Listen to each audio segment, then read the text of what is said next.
آج ہم تختی نمبر 8 یعنی لیسن نمبر 8 پڑھیں گے۔ تنوین و نون ساکین، جس نون پر جزم سکون ہو، دیکھیے اس طرح کا آئیکن جو بنا ہوا ہے اسے ہم جزم کہتے ہیں۔ پچھلی ویڈیو میں ہم نے بتایا ہے، اگر آپ نے نہیں دیکھا ہے تو آپ ضرور جا کر دیکھ لیں۔ اس طرح کا جو آئیکن بنا ہوا ہے اسے ہم جزم کہتے ہیں۔ اس کو نون ساکین اور نون ساکن بھی کہتے ہیں۔ جیسے اگر کسی لفظ پر، کسی ورڈ پر اگر نون پر جزم ہے تو وہ ساکن ہو جائے گا، یا تا پر جزم ہے تو وہ ساکن، جیسے یہاں یا ہے، یا پر اگر جزم ہے تو یہ ساکن بن گیا۔ تنوین اور نون ساکن کی آواز ہمیشہ یکساں ہوتی ہے۔ پچھلی ویڈیو میں ہم نے دو زبر، دو زیر، دو پیش کا جو قاعدہ بتایا ہے، اسی میں ہم نے تنوین کا ذکر کیا ہے، اور تنوین کا قاعدہ پچھلی ویڈیو میں نے پڑھایا ہے خوب اچھی طرح سے۔ اگر آپ نے نہیں دیکھا ہے تو آپ ضرور جا کر دیکھیں۔ تنوین اور نون ساکن کی آواز ہمیشہ یکساں ہوتی ہے، ایک جیسی ہوتی ہے۔ جیسے تا الف دو زبر تن، تا نون زبر تن برابر ہے، کوئی فرق نہیں ہے، اسی وجہ سے یہ ہمیشہ یکساں ہوتی ہے۔ اگر تا کے نیچے دو زیر ہے، یا تا کے اوپر دو پیش ہے، اور پھر تا نون کے اوپر، تا کے اوپر بھی دو پیش، دو زیر یا دو زبر ہے، تو یکساں آواز ہوگی دونوں کی۔ جیسے پچھلی ویڈیو میں ہم نے پڑھایا ہے، آپ دیکھیں، ہم نے دو زبر کا قاعدہ پڑھایا ہے، دو زیر کا قاعدہ پڑھایا ہے، دو پیش کا قاعدہ پڑھایا ہے۔ اگر آپ نے یہ ویڈیو نہیں دیکھی ہے تو آپ ضرور جا کر دیکھ لیں۔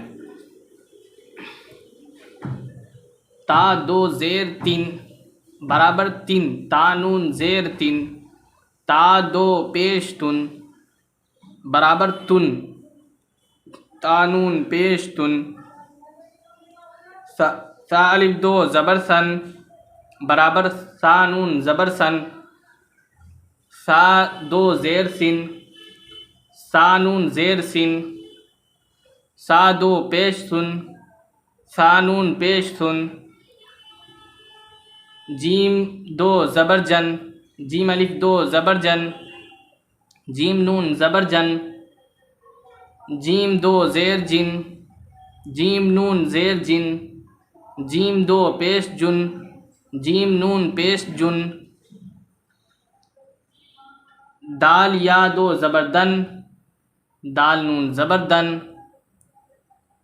دال دو زیر دن، دال نون زیر دن، دال دو پیش دن،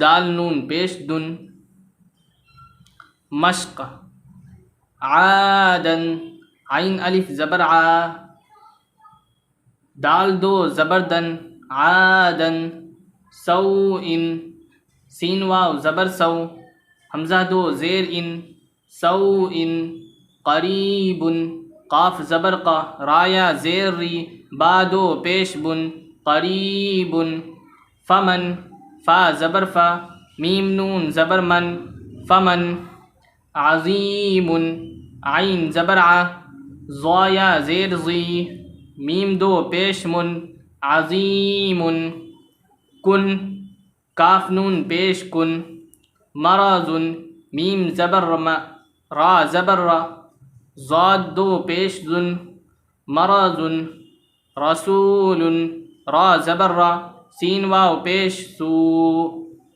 لام دو پیش لن، رسول، شیئا، شین یا زبر شی، حمزہ الف دو زبر ان، شیئا، غشاوۃ، غین زیر غی، شین الف زبر شا، واو زبر وا، تا دو پیش تن، غشاوۃ، غاسق، غین الف زبر غا، سین زیر سی، قاف دو زیر قن، غاسق، ہدن، ہا پیش ہو، دال یا دو زبر دن، ہدن۔ ہم نے تختی نمبر 8 یعنی تنوین کا قاعدہ مکمل کر لیا ہے۔ اب ہم انشاءاللہ 9ویں لیسن میں اظہار کا قاعدہ پڑھیں گے، اور اس کا ہجے کر کے انشاءاللہ پھر پڑھانے کی کوشش کریں گے۔ اگر آپ نے پچھلی ویڈیو نہیں دیکھی ہے تو آپ ضرور پچھلی ویڈیو سب دیکھیں، تاکہ آپ قرآن پڑھنا سیکھ سکیں۔